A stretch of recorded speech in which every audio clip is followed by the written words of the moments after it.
അതുപോലെ തന്നെ പുഴുവിനെ ഇവിടെ കാണാം. ഇതാണ് ഇത് കണ്ണി കാണുന്നതല്ല, ഇത് കിഴങ്ങ് കാണുന്നത്. ഇത് രണ്ടും ഒരേപോലെയാണ്.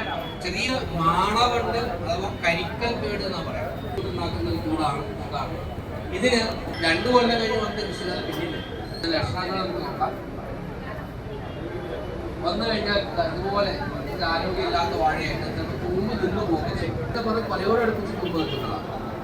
ഇനി ഇതിന്റെ കിഴങ്ങിൽ ഇതുപോലെ കുറേ ഹോളുകളും ഓട്ടങ്ങളും അവിടെ മരുന്ന് കുക്ക് ചെയ്തതിന് ശേഷം വെക്കുക.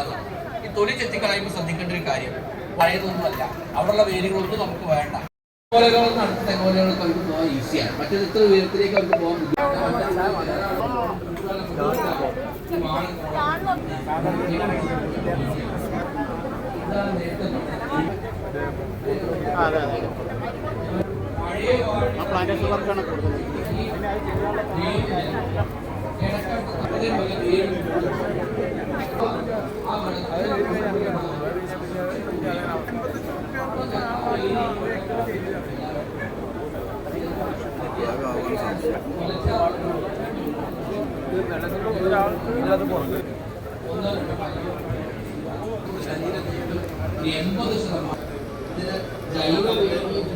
ഓട്ടുണ്ടാക്കുന്നൊരു പുഴു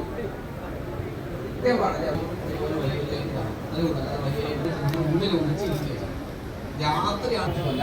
അതേപോലെ തന്നെ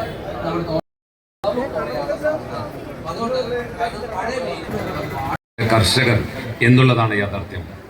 അതിർത്തി കാക്കുന്ന സൈനികരോടൊപ്പം നമ്മുടെ രാജ്യത്തിൻ്റെ ഭക്ഷ്യസുരക്ഷയ്ക്ക് കാവലിരിക്കുന്നവരാണ് യഥാർത്ഥത്തിൽ നമ്മുടെ രാജ്യത്തെ കർഷകർ എന്നത് ഒരു യാഥാർത്ഥ്യമാണ്. കർഷകർ എന്ന് പറയുമ്പോൾ കൃഷിക്കാർ മാത്രമല്ല, ക്ഷീര കർഷകർ, തെങ്ങ് കർഷകരുണ്ട്. അങ്ങനെ പല മേഖലയിലുള്ള കർഷകരെ ചേർത്ത് പിടിച്ചുകൊണ്ട് അവരുടെ ഒരു ഉന്നമനം ലക്ഷ്യമിട്ടുകൊണ്ടാണ് നമ്മൾ വേങ്ങര ബ്ലോക്ക് പഞ്ചായത്ത് കഴിഞ്ഞ വർഷവും ഈ വർഷവും ഇതുപോലെയുള്ള നൂതന പ്രൊജക്റ്റായിട്ട് ഈ കാർഷിക മേള ഏറ്റെടുത്ത് നടത്തിക്കൊണ്ടിരിക്കുന്നത്. ആദ്യമായിട്ട് നമ്മൾ കാർഷിക മേള സംഘടിപ്പിച്ച ബ്ലോക്ക് തന്നെ വേങ്ങര ബ്ലോക്ക് പഞ്ചായത്താണ്. നമ്മൾ സംഘടിപ്പിച്ചതിന് ശേഷം പല ബ്ലോക്ക് പഞ്ചായത്തിലും ഇതുപോലെയുള്ള പദ്ധതി ആവിഷ്കരിച്ചു അവര് നമ്മുടെ കർഷകർക്ക് വേണ്ടി നടപ്പിലാക്കിക്കൊണ്ടിരിക്കുന്നുണ്ട്. അധികാരങ്ങളുടെയും പരിമിതികളിൽ നിന്നുകൊണ്ട് സംസ്ഥാന ഗവൺമെന്റ് പുറപ്പെടുവിക്കുന്ന മാർഗരേഖയുടെ പരിമിതി